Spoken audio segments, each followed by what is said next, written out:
beaucoup, Mickaël Darmon. Le mouvement de protestation des Gilets jaunes contre les hausses des taxes sur le diesel pose question. Comment l'aborder? La tentation est grande de vouloir le récupérer tellement les partis ont du mal à mobiliser.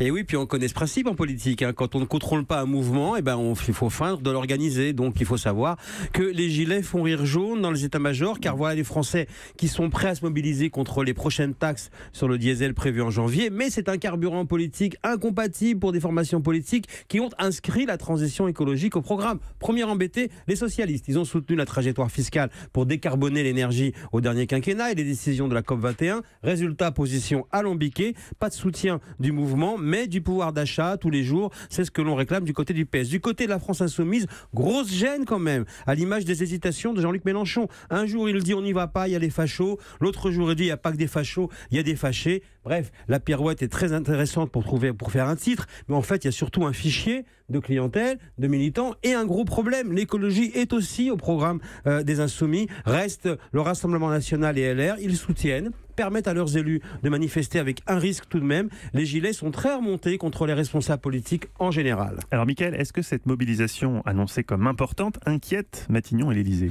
Si les partis regardent de près, c'est bien parce que ce mouvement réunit les ingrédients principaux pour avoir un effet de levier, parce qu'il prend appui sur un ras-le-bol d'une longue politique de taxation des gouvernements depuis des années. Et là, on pourrait dire c'est la goutte de diesel qui fait déborder le réservoir. On annonce une mobilisation importante en province ce week-end. Beaucoup de réunions préparatoires ont déjà attiré beaucoup de monde. Fait troublant, les gens se mobilisent alors que les feuilles de paye traduisent la baisse des cotisations et au moment où les prix baissent légèrement à la pompe, ce qui indique bien la dimension irrationnelle de cette colère et éclaire une fois de plus le malaise français depuis des années, attaché à un système social très développé mais qui a du mal avec des taxes souvent perçues comme injustes. Sans parti ni syndicat en position de force, un face-à-face se prépare entre les Français et le pouvoir et le gouvernement cherche encore la solution.